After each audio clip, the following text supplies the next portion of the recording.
पहले प्रयागराज में माफिया अतीक अहमद और उसके भाई अशरफ की पुलिस सुरक्षा में हत्या हो जाती है तो सवाल उठते हैं सरकार पर भी और सिस्टम पर भी। फिर राजधानी दिल्ली की एक अदालत में सरेआम फायरिंग होती है।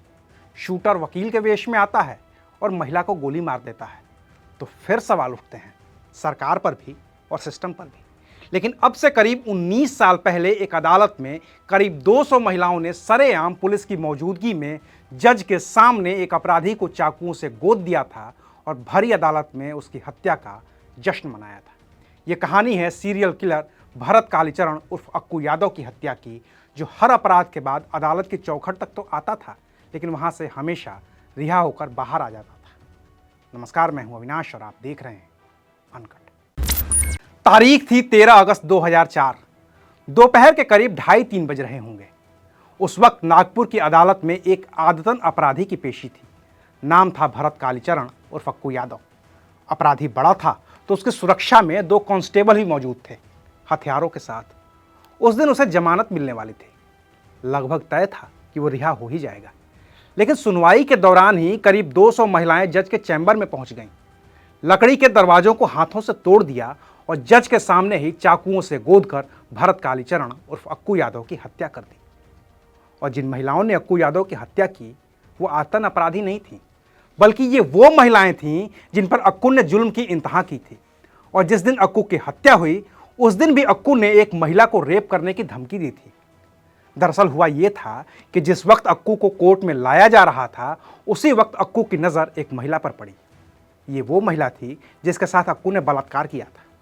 कोर्ट पहुंचे अक्कू यादव की पीड़ित महिला पर नजर पड़ते ही ना सिर्फ उसने उस महिला का मजाक उड़ाया बल्कि उसने दोबारा के रेप करने की धमकी भी दे डाली थी। धमकी मिलने के अगले ही पल महिला ने अपने पैर से चप्पल निकाले और अक्कू के सर पर दे मारी। देखते ही देखते महिलाओं की भीड़ अक्कू पर टूट पड़ी। इस दौरान अक्कू पर चाकुओं से भी हमला किया गया। उसके चेहरे पर मिर्च पाउडर और पत्थर भी फेंके गए। अक्कू की सुरक्षा में लगे पुलिसकर्मियों के चेहरे पर भी मिर्च पाउडर फेंका गया। घेरा बनाकर भीड़ में शामिल हर महिला ने कम से कम एक बार तो अक्कू को चाकू मारा ही मारा था। अदालत का फर्श और दीवारें अक्कू के खून से रंग गईं।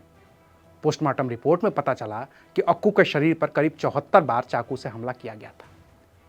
अक्कू यादव पर हमला करने वाले सभी महिलाएं कस्तूरबा नगर की रहने वाली थी। मीडिया रिपोर्ट्स की माने तो महिलाओं का ये कहना था कि हत्या अनियोजित थी। हम में से किसी ने भी अक्कू यादव की हत्या करने की कोई प्लानिंग नहीं की थी। वो महिलाएं बस इतना चाहती थी कि अक्कू यादव को रिहाई ना मिले। हत्या करने के बाद महिलाएं कस्तूरबा नगर लौट आईं और अपने यहाँ घर में बताया कि उन्होंने अक्कू की हत्या कर दी है। सड़कों पर नाच गाने के साथ झुग्गी झोपड़ी और आसपास के इलाकों में हत्या का जश्न भी मनाया गया। इस मामले में 5 महिलाओं की गिरफ्तारी भी हुई, लेकिन फिर पूरे नागपुर शहर में इन महिलाओं की गिरफ्तारी के विरोध में प्रदर्शन शुरू हो गए। नतीजा उनकी रिहाई हो गई, लेकिन पुलिस ने फिर सख्ती दिखाई। नागपुर की जरीपटका थाने की पुलिस ने कुछ महिलाओं समेत 21 लोगों को हत्या और दंगा फैलाने के मामले में गिरफ्तार कर लिया। हालांकि तब इलाके में रहने वाली हर एक महिला ने पुलिस के सामने आकर कहा कि उन्होंने ही अक्कू यादव की हत्या की है। नतीजा ये हुआ कि किसी को भी किसी तरह की सजा नहीं हो सकी और सभी लोग बरी हो गए। महिलाओं के हाथों मारा गया भरत उर्फ अक्कू कालीचरण यादव 1980 और 90 के दशक में नागपुर का कुख्यात गैंगस्टर था। 2005 में प्रकाशित Commonwealth human rights initiative report यानी कि CHRI के मुताबिक मरते वक्त भी अक्कू पर 26 आपराधिक मामले दर्ज थे। उस पर गैंगरेप, हत्या, सशस्त्र डकैती, घर तोड़ना, आपराधिक धमकी और जबरन वसूली जैसे मामले दर्ज थे। उसे पहली बार 1999 में गिरफ्तार किया गया था और महाराष्ट्र निवारक निरोध कानून के तहत 1 साल के लिए हिरासत में लिया गया था।